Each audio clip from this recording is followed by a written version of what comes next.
ஆர்ப்பாட்டம் எதுக்குன்னா நாங்க கொண்டாடிட்டு இருக்கிற ஓணம் பண்டிகை தான். நாங்க அவ்வளவு சிறப்பா ஓணம் கொண்டாடுவோம்.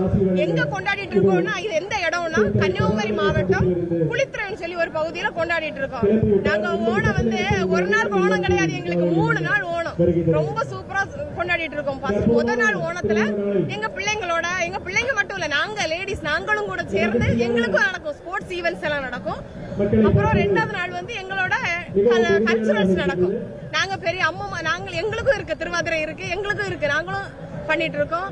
அப்புறம் என்னன்னா இன்னைக்கு 3வது நம்ம தாய் ஓணம் திருவோணம். இந்த ஓணத்துக்கு அன்னைக்கு மார்னிங் இப்போ என்னன்னா மகாபலி ஊர்வலம் ஒண்ணு நடக்க போகுது. அதுக்குதான் இந்த இவ்வளவு ஆர்ப்பாட்டங்கள் அந்த இதுக்குதான். மகாபலி ஊர்வலம் ஒரு அண்ணா மகாபலியோட வேஷம் விட்டு ஊரா போய் ஒவ்வொரு வீட்லயா போய் அவங்களுக்கு ஆசீர்வாதம் வழங்கிட்டு இருப்பாரு. அதை முடிச்சிட்டு என்னது மத்தியானம் ரொம்ப சூப்பரா அறுசுவை விருந்து ஒண்ணு இருக்கு. ஓண சத்தியான்னு சொல்லக்கூடிய ஒரு அறுசுவை விருந்து ஒண்ணு இருக்கு.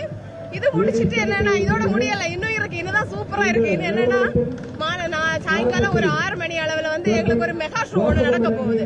மெகா ஷோனா இந்த தடவை எங்களுக்கு 40வது ரூபி செலிப்ரேஷன் ஆனதுனால எங்களுக்கு என்னன்னா இப்போ சினி ஃபீல்ட்ல இருந்து வர்றாங்க நாங்க சூப்பர் அடிபொலியா கொண்டாடிட்டு இருக்கிறோம். எல்லாருக்கும் ஓணம் நல்வாழ்த்துக்கள். எங்க கிளப் சார்பாகவும் எங்க ஊர் மக்கள் எல்லாரோட சார்பாகவும் ஓணம் நல்வாழ்த்துக்கள். எல்லாரும் வாங்க, எங்க ஊர்ல ஓணம் கொண்டாடுறதுக்கு எல்லாரும் வாங்க. என்னோட பேர் சுபா ராஜேஷ்குமார். ஓணம் செலிப்ரேஷன் திருவாண்டத்துல இருந்து வந்திருக்கோம் பார்க்கறதுக்கு. ரொம்ப நல்லா இருக்கு. லாஸ்ட் இயரும் வந்திருந்தோம். கேரளத்துல எப்படி இம்பார்ட்டன்ஸ் கொடுக்குறாங்களோ அந்த மாதிரி இம்பார்ட்டன்ஸ் இங்கேயும் கொடுத்து தான் நடத்துறாங்க. புலிக்களி, திருவாதிரை எல்லாம் நேற்று முதலே இங்க இருந்தேன். நல்லா இருக்கு. இன்னைக்கு இப்பதான் வந்திருக்கோம். தெரியல, ஊர்வலம் போறாங்க. அதுக்கப்புறம் தெரியல என்ன நடக்குதுன்னு பாப்போம். புலிக்களி இருக்கும் நிச்சயம்.